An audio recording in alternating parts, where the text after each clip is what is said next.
Oi, gente, tudo bem? Bom, o processo de independência dos Estados Unidos, ou melhor, independência das 13 colônias britânicas na América, começa com uma guerra entre a Inglaterra e a França.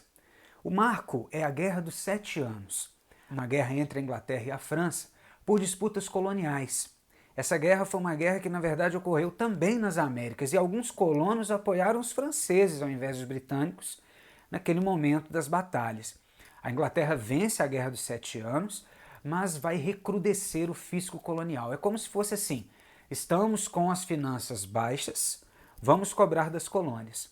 O que é fisco colonial? Fisco colonial é a cobrança de impostos, é a vigilância para evitar contrabando, é muitas vezes o pacto colonial, como era comum na América Portuguesa, na América Espanhola, na América Hispânica, que significa que as colônias não podem fazer comércio com outros países senão suas próprias metrópoles.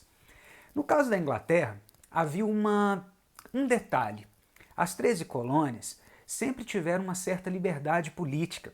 O self-government, ou seja, o governo autônomo das colônias, que significava que elas tinham assembleias locais para decidir seus próprios problemas, isso dava um espaço também, principalmente para os comerciantes do norte, da chamada Nova Inglaterra, região de Boston, no Massachusetts.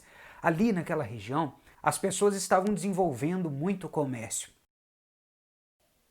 Desde quando se formaram as 13 colônias, as da Nova Inglaterra, que são as colônias do norte, desenvolveram muito comércio de peixe, de pele, desenvolveram alguma agricultura com cereais, aveia, trigo, milho, isso nas colônias do centro também. Mas o comércio que foi crescendo ali não foi só um comércio local. Os comerciantes de Boston estabeleciam redes chamadas triangulares, que envolvendo a Europa, a África e a Ásia, junto com as Américas e o Caribe. O comércio triangular do rum foi muito importante nessa época.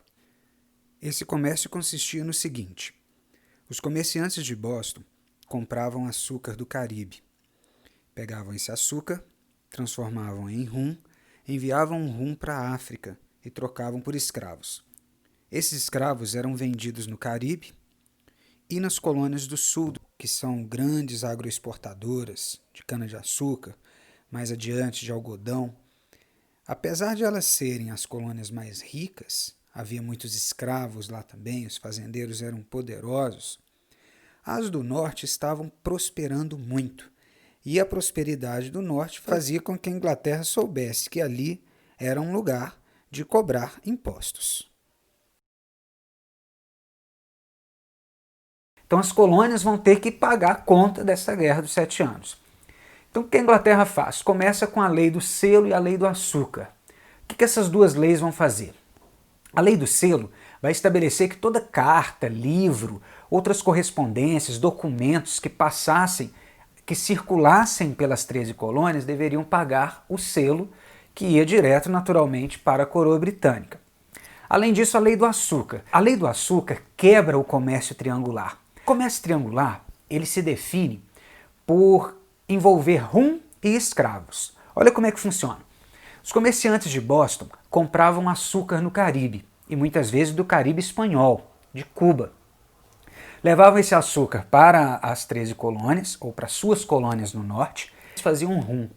Quando faziam o rum, eles enviavam o rum para a África e trocavam por escravos lá. E traziam esses escravos e vendiam esses escravos no Caribe e nas colônias do sul dos Estados Unidos, ou das 13 colônias, melhor dizendo, onde havia escravidão. Eles pegavam esse dinheiro e refaziam o tráfico todo de novo. Na verdade, o comércio triangular não é um comércio livre, é um comércio contrabandista.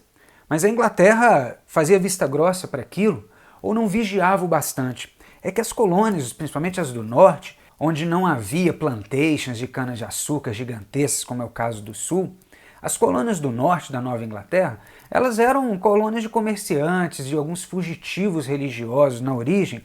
As pessoas fugiam da Inglaterra para ir para lá, então o rei não tinha um controle muito grande mesmo dessas colônias. O que a lei do açúcar faz? Ela proíbe que os comerciantes das 13 colônias comprem açúcar do Caribe espanhol. Só podem comprar açúcar do Caribe britânico. O que acontece, afinal de contas? o comércio triangular se transforma num comércio menos lucrativo do que era. Essas leis aconteceram entre 1763 e 1764, logo depois da Guerra dos Sete Anos, quando a Inglaterra começa essas cobranças malucas que vão, na verdade, travar uma tradição que havia ali nas 13 colônias, que era uma tradição de liberdade. Em 1767 também serão aprovadas as tarifas Townshend. Townshend, elas têm esse nome porque Townshend era o secretário-geral do Tesouro britânico e ele que propôs essas tarifas. Essas tarifas, na verdade, são vários impostos sobre vários produtos, aumentando mais ainda a arrecadação de impostos de tributos das colônias em direção à Inglaterra. Logo depois disso, a Inglaterra veio com a Lei do Chá. A Lei do Chá dava um monopólio do comércio do chá à Companhia das Índias Orientais Britânicas. Isso fazia com que, mais uma vez, os colonos não podem fazer comércio livremente. Eles têm, então, que passar a comprar de quem a Inglaterra manda. Em 1773 que isso aconteceu. E aí um episódio muito interessante ocorreu lá em Boston, que foi o seguinte.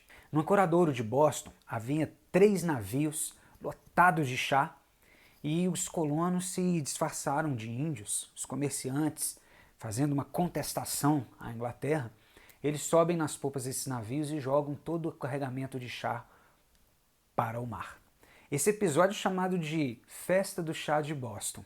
Então o que acontece? A companhia vai pedir indenização à coroa britânica e a coroa britânica vai, é claro, recrudescer mais ainda, fortalecer mais ainda.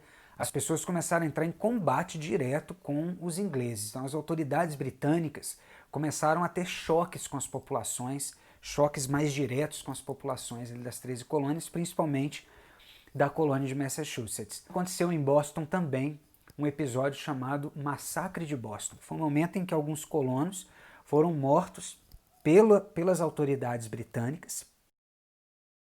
O Massacre de Boston aconteceu em 1770, um pouco antes, então, da própria Lei do Chá. Nesse contexto, as coisas não pararam por aí. Os ingleses impuseram mais um conjunto de leis, depois da Lei do Chá, que ficaram conhecidas como leis intoleráveis. Intoleráveis porque, basicamente, aumentavam os preços e as tarifas alfandegárias de vários produtos e, além do que, chegavam a fortalecer a vigilância no porto de Boston e até mesmo a sua interdição por um período. Com isso, os colonos perceberam que era hora de fazer alguma coisa. Eles vão então se reunir no primeiro Congresso da Filadélfia, em 1774. Nesse congresso, os colonos vão decidir que o que eles querem da Inglaterra é participação no parlamento. Que se o parlamento inglês tiver algumas cadeiras reservadas a deputados vindos das colônias, eles, deputados, poderão falar nas tribunas do parlamento o que as colônias desejam e chegar a negociações. Se o Congresso da Filadélfia, o primeiro, tivesse dado certo, talvez não teríamos a independência em 1776. Mas o que aconteceu foi que o rei negou a participação no parlamento dos colonos americanos. Inclusive, o rei e os parlamentares, de uma certa forma, debocharam dessa possibilidade, desse pedido dos colonos. E isso ajudou a fervilhar mais ainda os ódios coloniais contra a metrópole britânica. No primeiro Congresso da Filadélfia também, os colonos tentaram eliminar as leis intoleráveis, ou ao menos diminuí-las.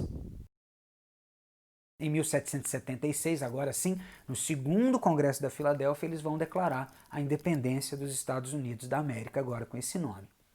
Então, o que se declara ali?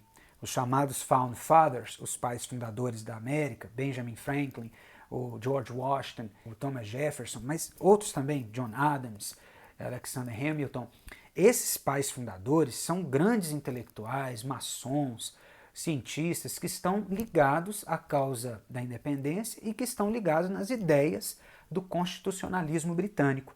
O constitucionalismo britânico é representado principalmente, como nós sabemos, por John Locke. Então eles vão se influenciar muito no segundo tratado do governo civil, obra de John Locke, uma grande obra falando sobre a produção de uma nação em que um governo cuida dos direitos naturais dos indivíduos. Então uma nação que se funda no individualismo, na privacidade do homem e nos direitos individuais. Vai falar em direito à vida, a liberdade e a procura da felicidade. Isso é uma marca interessante. Eles colocam no lugar de propriedade, e essa expressão ficou consagrada na época, e até hoje é citado e pensado por vários americanos. Então eles vão ter 9 anos de guerra a partir de agora, contra a Inglaterra, que não vai aceitar a declaração de independência, como era de se esperar. Os exércitos das 13 colônias vão se juntar com o exército francês. Olha aí a França participando dessa guerra de independência dos Estados Unidos. Claro que em retaliação aos ingleses. O Luís XVI, que era rei da França na época, ele vai depois se atrapalhar com as finanças francesas por causa da participação nessa guerra. E não por acaso isso levará, em boa parte, ao cenário da Revolução Francesa. Muito bem.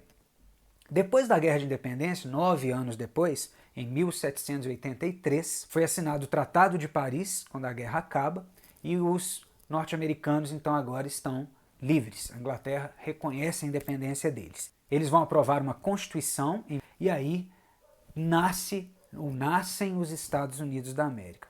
Todos os direitos, todos os pressupostos ditos na Declaração de Independência serão assimilados. Um detalhe crucial, eles mantêm a escravidão. A República Norte-Americana nasce com voto censitário, nasce com a escravidão mantida, e a escravidão só será um problema resolvido no século XIX, com a Guerra Civil Americana, que vai completar esse processo grande que nós estamos chamando de Revolução Americana. Ok? Muitos se influenciaram por essa revolução, muitos se encantaram por aquela nova nação que nascia ali na América. Para o caso do Brasil, é bom a gente lembrar em Confidência Mineira. Confidência Mineira foi muito influenciada pela República dos Estados Unidos. Alguns falam que a Inconfidência Mineira foi influenciada pela Revolução Francesa, mas isso está errado. A Revolução Francesa ocorreu depois, inclusive, da Inconfidência Mineira. A Inconfidência Mineira ela é toda baseada, fundamentada, idealizada a partir do constitucionalismo americano. Muito bem, é isso por hoje. Obrigado pela atenção. Estudem mais, hein? Estudem muito. Tchau.